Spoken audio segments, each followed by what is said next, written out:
और लगभग अभी 14 विधानसभाओं के अंदर ये झुग्गी सम्मान यात्रा अपनी यात्रा का पड़ाव पूरा कर चुकी है।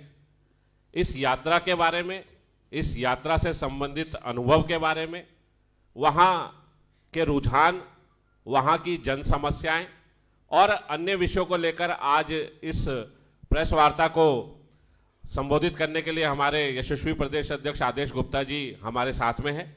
साथ ही इस यात्रा को प्रभावी बनाने के लिए, इस यात्रा को सुचारू रूप से, प्रबुद्ध रूप से काम करने के लिए जो मुख्य रूप से काम कर रहे हैं, ऐसे हमारे प्रदेश के उपाध्यक्ष अशोक गोयल देवराहा जी, हमारे दूसरे प्रदेश अध्यक्ष राजन तिवारी जी, हमारे प्रदेश उपाध्यक्ष वीरेंद्र सचदेवा जी, ऐसे तीनों प्रदेश उपाध्यक्ष जी हमारे साथ में हैं।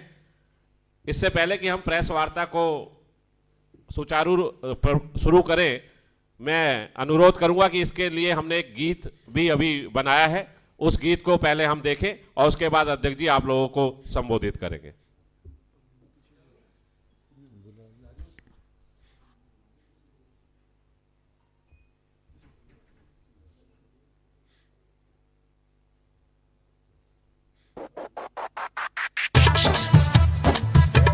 झुग्गी को स्वच्छ बनाएंगे, झुग्गी को स्वच्छ बनाएंगे, झुग्गी को सम्मान दिलाएंगे। सुनो सुनो भाई झुग्गी वाले आ गए बीजेपी वाले, झुग्गी का अब होगा विकास, सारे समस्याओं का निदान होगा, सबको मिलेगा इनका साथ।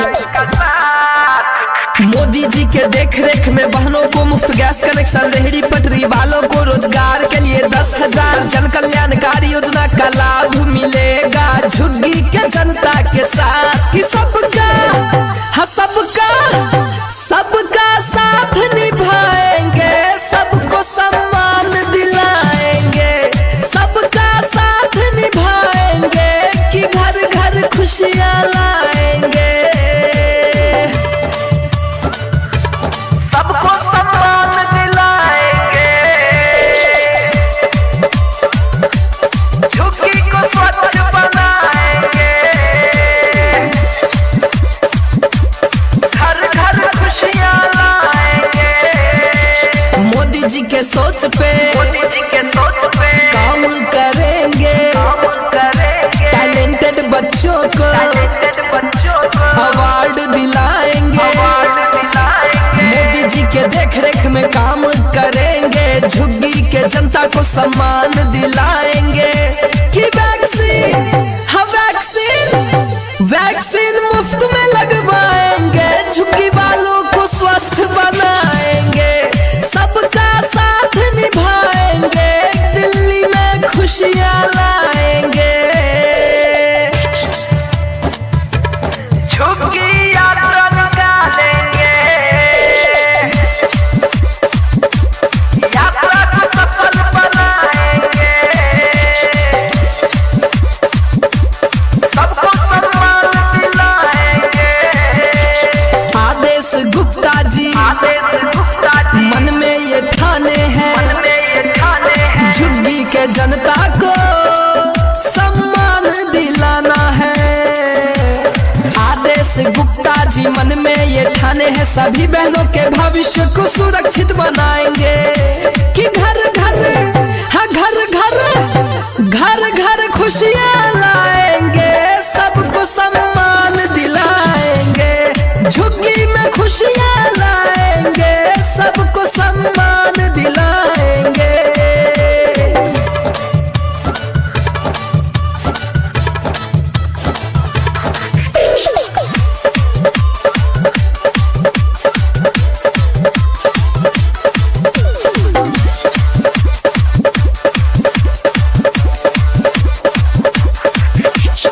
आदेश गुप्ता ने मन में ये ठाना है, झुग्गी के जनता को राशन कार्ड दिलाना है, इलाज जी के लिए आयुष्मान योजना 5 लाख के बीमा का हक दिलवाएंगे कि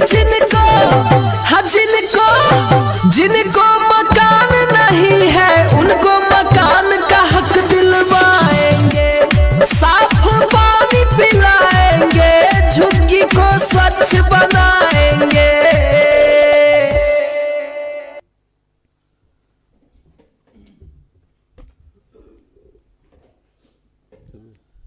साथियों, अभी हमारे इस प्रेस वार्ता में हमारे साथ मीडिया संपर्क विभाग के प्रमुख और हमारे प्रवक्ता साथी भाई प्रवीण शंकर कपूर जी भी जुड़े हैं। 15 अक्टूबर से शुरू हुई ये यात्रा कल 8 नवंबर तक की जो यात्रा का अनुभव है, जो यात्रा का हमारे पास रुझान आए हैं, जो दिल्ली की इन झुग्गी बस्तियों में रहने वाले लोगों की जो जन समस्याएं हैं, जो दिल्ली की समस्याएं हैं, अध्यक्ष जी उन सभी समस्याओं और उनके समाधान के साथ रूबरू हुए हैं। इस पूरी यात्रा के विषय में अभी तक के अनुभव आपके साथ साझा करने के लिए आपके बीच में माननीय अध्यक्ष जी से मैं निवेदन करूंगा कि वो आपसे बातचीत करें। धन्यवाद। सबसे पहले आप सबको छठ महापर्व की बहुत हार्दिक शुभकामनाएं। छठी मैया आप सबके और जो इस प्रेस वार्ता के माध्यम से हमें सुन रहे हैं उनको भी सब प्रकार की उनकी मनोकामना पूरी हो। और दिल्ली के अंदर छठ महापर्व एक उल्लास के साथ मनाया जा रहा है, जिसमें पार्टी कार्यकर्ता और हमारे सांसद, विधायक, पार्षद और निगम पूरी ताकत से लगा है। आज जिसका जिक्र अभी आदित्य जी कर रहे थे, हमारे प्रेस वार्ता में अशोक गोयल जी जो उपाध्यक्ष हैं, राजन तिवारी जी और वीरेंद्र सचदेवा जी और प्रवीण शंकर कपूर जी, सभी हमारे मीडिया के मित्रों, ये हमने 15 अक्टूबर विजयदशमी के दिन से इस यात्रा को प्रारंभ किया था और जिस तरह से झुग्गी सम्मान यात्रा को पहले दिन से ही जो जन समर्थन, प्यार, स्नेह मिला, वो वास्तव में जब पहले, दूसरे, तीसरे दिन कांग्रेस और आम आदमी पार्टी के लोगों ने उसका यह कहते हुए विरोध किया कि ये तो भारतीय जनता पार्टी के लोग झुग्गी में जाने का नाटक कर रहे हैं, ड्रामा कर रहे हैं। वास्तव में उनका कहना और उनका डर बिल्कुल सही था, क्योंकि जब हम लोग अंदर झुग्गियों में गए, क्लस्टर में गए, तो हकीकत पता लगी। और हकीकत ये है कि वहां पर किस तरह से जो काम दिल्ली सरकार का ड्यूसिप का है, गलियां है नहीं, पानी की निकासी है नहीं, वहां लोग किस तरीके से नारकी जीवन व्यतीत कर रहे हैं। पानी जो सरकार ये कहती है वो पानी फ्री, वहां पर पानी की लाइन में खड़े होके पैसे देकर पानी लोग पी रहे हैं और जो पानी आ रहा है वो गंदा पानी आ रहा है। एक जगह नहीं है। 15 अक्टूबर से कल तक हम 14 विधानसभाएं कर चुके हैं और 14 में 14 विधानसभाएं ऐसी हैं जहां क्लस्टर के अंदर पानी लोगों को नसीब नहीं हो रहा साफ। पीने के पानी के लिए लोगों को पैसे देकर कार्ड बनवा के दिल्ली जल बोर्ड के पॉइंट पर पानी खरीदना पड़ रहा है। और जब हमने लोगों से बात की, हमारे पास खुद ही कई बुजुर्ग महिलाएं आके मुझे घर पे ले गई, अपनी झुग्गी में ले गए, बिल दिखाया उन्होंने। और इसके लिए हम अलग से भी बात करेंगे, लेकिन मैं आपको ये अनुभव बता रहा हूं, हमारे पास एविडेंस है। लोगों के बिल, जिनका एक एक बल्ब जल रहा है, जिनको एक ट्यूबलाइट है, उनके 1000 रुपए के बिल आ रहे, 1000 के, 2000 के। और ऐसे तो अनेक लोग मिले मुझे, इतने बिल के मैंने इकट्ठे किए बिल, जिसमें 20,000, 30,000, 10,000, 5,000। 4,000, 40,000 ऐसे ऐसे बिल बिजली के इकट्ठे किए हैं। तो जो सरकार ये कहती हो कि पानी माफ और बिजली हाफ, वो सारे के सारे दावे वहां फेल हो गए जिन पर वो सबसे ज्यादा दावा करते थे कि गरीब आदमी के लिए हम काम करेंगे, गरीब लोगों के लिए काम करेंगे, आम आदमी के लिए। और जब लोग कहते कि हमें राशन कार्ड नहीं बना, राशन कार्ड कोई नया बन नहीं रहा, दिल्ली में लगभग 11 लाख लोगों के एप्लीकेशन पेंडिंग पड़े हुए हैं जिनके राशन कार्ड बनने हैं। और जो हालात वहां पब्लिक टॉयलेट्स की थी, जो ड्यूसिप का काम है, ड्यूसिप एक दिल्ली सरकार की संस्था है, उसके तो बुरा हाल है। एक भी टॉयलेट साफ नहीं है, व्यवस्थाएं नहीं है, दरवाजे लगते नहीं है, छोटी छोटी कमियां, कुंडी नहीं है, पानी नहीं है, वहां पर सफाई की व्यवस्था नहीं है। मतलब पूरी तरह से दिल्ली सरकार जो बनी इस बात पे थी कि हम आम आदमी, गरीब आदमी का ख्याल रखेंगे, उन्होंने पिछले 7 सालों में कितना मुंह मोड़ा है, कितनी वादा खिलाफी की है इनके साथ। आज दिल्ली का हर गरीब व्यक्ति, झुग्गी में रहने वाले लोग, वो अपने आप को ठगा हुआ महसूस करते हैं। कई महिलाएं मिली, बोले कि मैंने उनसे पूछा आपके पास आपके आम आदमी पार्टी के विधायक आ रहे, कोई नहीं आ रहा है, कोई मंत्री आया नहीं आया, मुख्यमंत्री जी भी नहीं आ रहे। अरे आप नहीं आ रहे तो वहां पर काम भी नहीं हो रहा है, बिल्कुल कोई काम भी नहीं है। तो लोगों को इतनी समस्याएं हैं, तो हमने वहां पर जिन समस्याओं के बारे में मैंने आपको जनरल जो बातें बताई कि 4-5 ऐसी प्रमुख समस्याएं, जो राशन कार्ड नहीं बनना, गंदा पानी आना, पानी पैसे देकर लेना, टैंकर माफिया सक्रिय होना, और इसके साथ साथ वहाँ पर लोगों को बिजली के बढ़े हुए दाम पर बिजली मिलना। ये महरौली विधानसभा में एक क्लस्टर था, उसमें मैं गया तो वहाँ पर वो बता रहे मुझे 10 रुपए यूनिट की बिजली देनी पड़ रही है। बोले पूरे क्लस्टर में 2 जगह मीटर लगे हुए हैं, एक मंदिर में, एक मस्जिद में, और उन 2 जगह से पूरे कॉलोनी को, जो बसंत कुंज में क्लस्टर है, उस क्लस्टर में 10 रुपए यूनिट उनको पे करना पड़ रहा है। तो ये हालात झुग्गी सम्मान यात्रा के माध्यम से जब पता लगा, तब असलियत मुझे पता ये लगी कि इसीलिए आम आदमी पार्टी के लोग इतना विरोध कर रहे थे कि आप झुग्गी में जाएंगे तो आपकी पोल खुल जाएगी, आपकी असलियत खुल जाएगी, केजरीवाल की असलियत खुल जाएगी। ये दर्द जानने के लिए और जिस तरह का जो वहाँ समर्थन, जो वहाँ पर प्यार लोगों का मिला है, प्रधानमंत्री मोदी जी की योजनाओं की जानकारी लेकर वहाँ हमने फ्री वैक्सीनेशन के बारे में जब बात की तो 95% लोग, कभी 90% लोग वैक्सीन की डोज लगवा चुके हैं।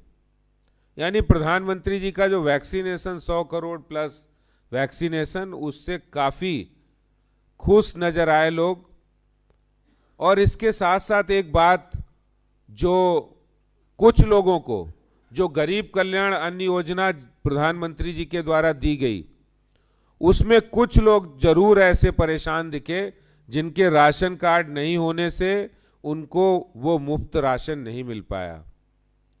तो ये झुग्गी सम्मान यात्रा के माध्यम से हमने ये भी पता किया कि राशन कार्ड अगर बने होते तो शायद इतनी बड़ी संख्या में कोरोना के समय प्रवासी लोगों का पलायन नहीं होता, वो यहाँ से भागने के लिए मजबूर नहीं होते, क्योंकि उन्हीं लोगों को जो दिल्ली को संवारने और सजाने का काम करते हैं, उन्हें बाहर जाना पड़ा, मजबूर होना पड़ा। प्रधानमंत्री जी की उज्ज्वला योजना, हम लोग हर क्लस्टर में जाके सर्वे करके उज्ज्वला योजना दे रहे हैं। स्वनिधि रेहड़ी पटरी वालों को लोन, वो भी वहाँ दे रहे हैं। सुकन्या समृद्धि योजना का लाभ भी उनको दे रहे हैं।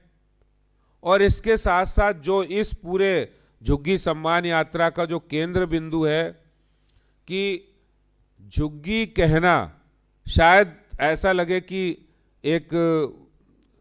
कि हम झुग्गी में रहते हैं, या आप समझे और हम समझे, या बाहर की दिल्ली समझे, लेकिन जो प्रतिभा जो टैलेंट आज झुग्गियों में है वो वास्तव में वहाँ देखकर ऐसे, वहाँ सीए हैं बच्चे, वहाँ वकालत कर रहे हैं, वहाँ लेक्चरर हैं, वहाँ पर आईएएस की तैयारी कर रहे हैं, वहाँ पर रिसर्च स्कॉलर हैं, स्पोर्ट्समैन हैं, वहाँ कम में रहते हुए समाज के लिए काम करने वाले लोग हैं।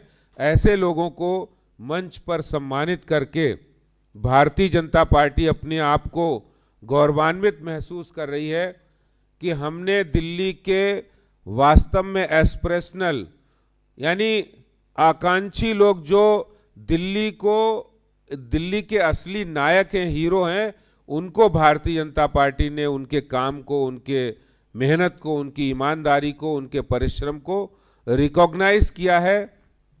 और हम ये झुग्गी सम्मान यात्रा जो हमारी 29 नवंबर तक चलेगी, प्रधानमंत्री नरेंद्र मोदी जी का जो विजन है कि सबका साथ, सबका विकास, सबका विश्वास और सबका प्रयास, ये जो 4 प्रधानमंत्री जी के बिंदु हैं, उन बिंदुओं पर अक्षरशः हम काम करने वाले हैं।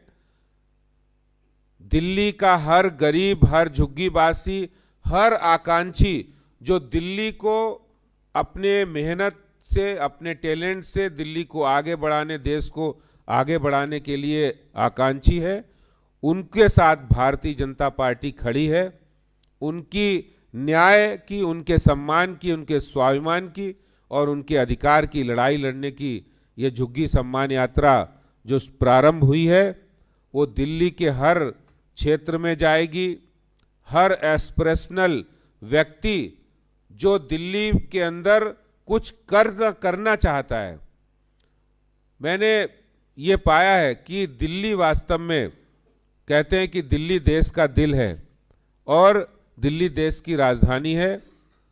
तो अगर दिल्ली देश का दिल है तो दिल्ली का दिल अगर कहीं बसता है तो ये दिल्ली के जो क्लस्टर हैं, झुग्गी बस्तियां हैं, उनमें बसता है। और इसीलिए भारतीय जनता पार्टी उनके सम्मान के लिए, उनके स्वाभिमान को जगाने के लिए हम लोग आगे आए हैं और प्रधानमंत्री जी की योजनाओं को, उनके कार्यक्रम को, उनकी नीतियों को आगे बढ़ाते हुए उनके जीवन स्तर में कैसे परिवर्तन और सुधार आए, इसके लिए हम लोग काम करेंगे। यही बात कहने के लिए मैंने आपको यहाँ बुलाया है। और मैं समझता हूँ कि आप सब लोग बहुत अच्छा आपने इसको कवरेज भी दिया है, क्योंकि एक गरीब से गरीब व्यक्ति की आवाज़ को उठाना हमारा फ़र्ज है, उनकी समस्याओं का समाधान करना हमारा फ़र्ज है। और उस फ़र्ज को निभाते हुए आपने भी उसमें अपना फ़र्ज निभाया है। मैं इस पूरी यात्रा में हमने देखा है कि हमारे केंद्रीय मंत्री, पूर्व मुख्यमंत्री, केंद्रीय पदाधिकारी, सभी लोग हर यात्रा में कोई ना कोई उपस्थित रहा है। और एक यात्रा में लगभग 5 से 6 हज़ार लोगों को हम लाभ पहुंचाते हैं किसी न किसी रूप में, और लगभग 10 से 15 हज़ार लोगों से हमारा संपर्क होता है। और इसके साथ ही साथ लगभग एक यात्रा में हम 10 किलोमीटर के आसपास चलते हैं, जिसमें पैदल चलना है, रिक्शे से चलना है। तो कुल मिलाकर लगभग हम 14 यात्राओं में 130, 35, 40 किलोमीटर हमने यात्रा की है। ये 29 नवंबर तक जारी रहेगी। भारतीय जनता पार्टी गरीबों की, आम व्यक्ति की, झुग्गी वासियों के साथ खड़ी है और उसके लिए संघर्ष करेंगे। बहुत बहुत धन्यवाद। राष्ट्रीय कार्यकारिणी में प्रधानमंत्री ने पार्टी और पब्लिक के बीच में विश्वास का सेतु बनाने का संदेश आपको दिया। ये जो झुग्गी यात्रा है, क्या लगता है कि वो विश्वास का सेतु जो है ये बनाने में कामयाब रही है? और आने वाले दिनों में जो एमसीडी के इलेक्शंस हैं उसमें एक बड़ा वोट बैंक जो है वो आम आदमी पार्टी का है, उसमें आप सेंध लगाने में जो है वो कामयाब रहेंगे। सर इसमें एक चीज और जोड़ लीजिए, कितने लोगों को आप संगठन के साथ जोड़ पाए इस जुग्गी सम्मान यात्रा जो 14 विधानसभा में की है, उस दौरान कितने लोगों को आप लोगों ने पार्टी के साथ जोड़ा? देखिए, आपने बहुत अच्छा सवाल पूछा। पार्टी हमेशा ही संपर्क, हमने महासंपर्क अभियान हमने चलाया है, और ये खास तौर से एक ऐसा वर्ग है जो दिल्ली में प्रवासी लोग ज़्यादा आते हैं, रोजगार की तलाश में रहते हैं, और उनसे कई बार उन योजनाओं का लाभ, मोदी जी की योजनाओं का लाभ उनको मिलता है, लेकिन अच्छी तरीके से मिले, उनसे संपर्क हो।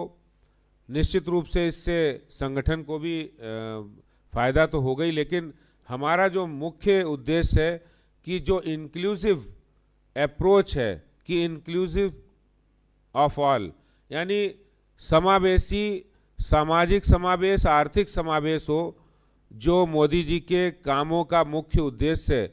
कि आज देखिए कि जब आज़ादी हुई और उसके 68 साल में सिर्फ 4 करोड़ बैंक अकाउंट थे, मोदी जी ने जनधन अकाउंट से वो 50 करोड़ के आसपास कर दिए। तो ये जो समावेशी है, वो जब तक आप ग्राउंड पे जाएंगे नहीं, एज ए पॉलिटिकल पार्टी हम उनकी समस्याएं समझेंगे नहीं, और जो समस्याएं उनका समाधान नहीं निकालेंगे, तो इसका एक बहुत बड़ा उनको फ़ायदा होगा। और मैं मानता हूं कि जब हम वहां जाते हैं तो पॉलिटिक्स कभी, हमेशा भारतीय जनता पार्टी हमेशा राजनीतिक फ़ायदे के लिए नहीं जाते। कोरोना के समय हमारा फ़र्ज़ था, हमने सेवा के माध्यम से लोगों से जुड़े थे। उस समय कोई चुनाव नहीं था, और आज भी कोई चुनाव नहीं है। इसलिए हमारा तो धर्म है, हमारी ड्यूटी है कि हम दिल्ली में जो लोग एस्पिरेशनल हैं, जो वंचित हैं, जो पीछे हैं, उनको कैसे हम समाज और देश की मुख्य धारा में शामिल करें। पार्टी के में बहुत सारे लोग वहाँ से जो विचारधारा से जुड़े हैं, जो आना चाहते हैं, उनकी भी पहचान हुई है, और वो भी बड़ी संख्या में हर कार्यक्रम में हमारे साथ जुड़े हैं। एक एक करके आप प्रश्न। सर गुप्ता जी, मेरा एक सवाल है। मोदी जी की दो बहुत महत्वाकांक्षी योजनाएं जो चल रही हैं, एक तो हर आदमी को मकान, हर समाज के तबके को मकान, और दूसरा टॉयलेट्स।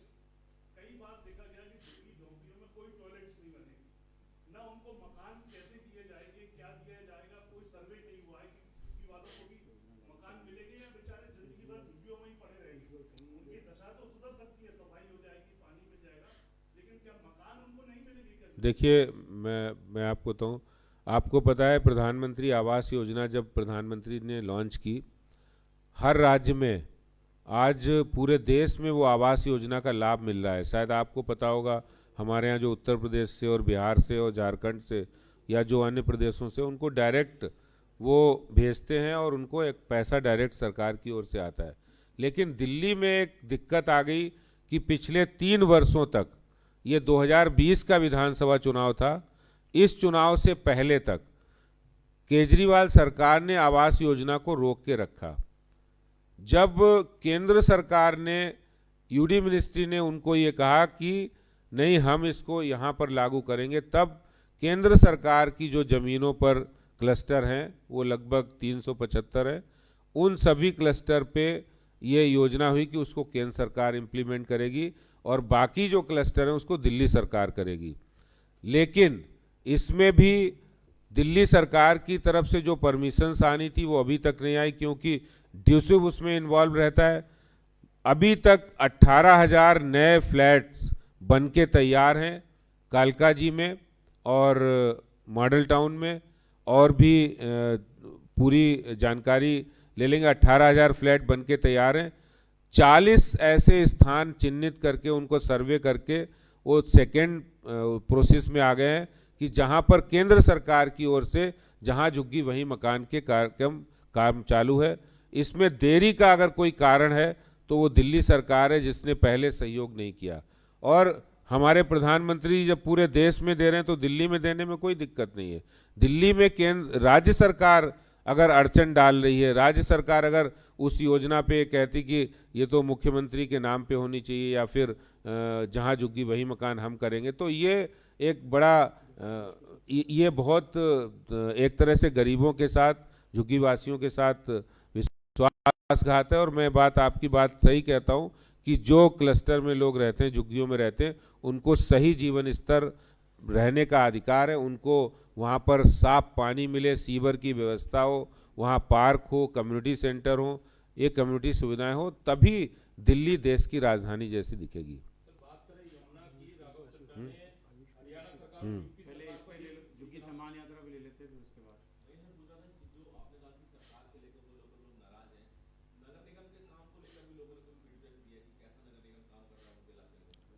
देखिए, वहाँ ये बात जब मैं झुग्गियों में गया तो वहाँ पर 95% काम, सारे काम ड्यूस, वहाँ जितना भी काम है वो ड्यूसुप करता है।